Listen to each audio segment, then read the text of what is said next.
뉴욕 증시, 급반등 후 숨고르기, 나스닥 0.3% 상승 마감. 뉴욕 증시는 지난주 급등 이후 투자자들의 관망세 속에 소폭 상승했습니다. 6일 뉴욕 증권거래소에서 다우존 30 산업평균지수는 전장보다 34.54포인트, 0.1% 오른 34,095.86으로 거래를 마쳤습니다. 스탠더드 앤드 푸어스 S&P 500 지수는 전장보다 7.64포인트, 0.18% 상승한 4,365.98으로, 나스닥 지수는 전장보다 40.5포인트, 0.3% 뛴 13,518.78으로 장을 마감했습니다.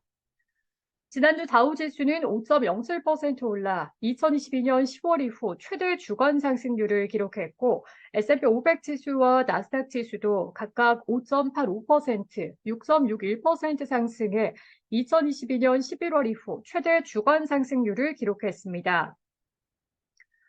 증시는 최근 제롬 파월 연방준비제도 의장이 금융 환경을 크게 긴축됐다며 이러한 환경이 지속될 경우 연준의 추가 금리 인상 가능성이 줄어든다고 시사하면서 오름세를 보여왔습니다.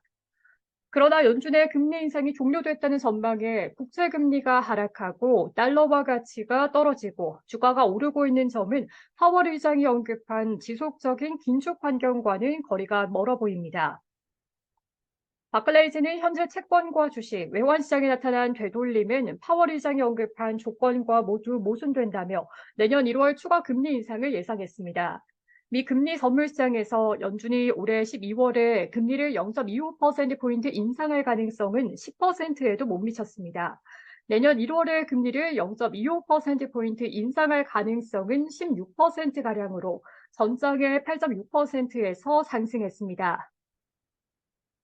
월가의 가장 비관적인 전문가인 모건 스탠리 마이클 윌슨 최고 투자 책임자는 이날 최근 주가 급등이 앞으로 1, 2주 안에 사라지게 될 것이라고 경고했습니다. 그는 지난주 주가 강세는 채권 시장에 연동한 기술적 움직임이라며 기업들의 실적 침체가 지속되고 있는 점은 위험 요인이라고 지적했습니다. JP모건도 보고서에서 주식시장의 랠리가 되돌려질 수 있다고 말했습니다. 연준이 올해 더 높은 금리를 유지할 것으로 예상되는 데다 주식의 밸류에이션은 높고 실적 기대는 너무 낙관적이며 기업들의 가격 결정력은 약화하고 이익률이 낮아지고 있어 주식시장의 위험과 보상이 덜 매력적인 수준으로 돌아갈 것이라고 설명했습니다. 리사 콕 연준 이사는 이날 한 연설에서 현재의 금리 수준이 인플레이션을 2%로 되돌리기에 충분히 제약적인 수준이길 바란다라고 밝혔습니다. 그는 이외에는 통화 정책에 대해서는 별다른 언급을 하지 않았습니다. 그는 또한 장기 금리 상승의 원인이 단기 정책 금리의 상승에 대한 기대 때문으로 보이지는 않는다라고 진단했습니다. 이날 국채금리는 다시 오름세를 보였습니다. 10년물 금리는 14bp가량 오른 4.65%를, 30년물 금리는 12bp 상승한 4.82%를, 2년물 금리는 6bp 상승한 4.93%를 나타냈습니다. 컨퍼런스 보드가 발표한 10월 고용 추세 지수는 114.26을 기록해 전월의 114.63에서 소폭 하락했습니다.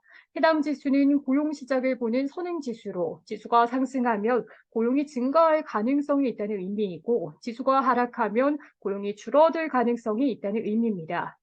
수치가 하락하긴 했으나 여전히 높은 수준을 유지하고 있다는 게 컨퍼런스 보드의 설명입니다. S&P 500 지수의 부동산과 에너지, 자재와 금융, 유틸리티 관련주가 하락하고 기술과 헬스, 임의 소비재와 필수 소비재 관련주가 올랐습니다. 개별 종목 중에 테슬라의 주가는 회사가 독일 인근 공장에서 저가형 신차를 생산할 것이라는 소식이 나온 가운데 0.3% 하락했습니다. 바이오엔테크의 주가는 회사가 깜짝 순이익을 달성했다는 소식에 4% 이상 올랐습니다.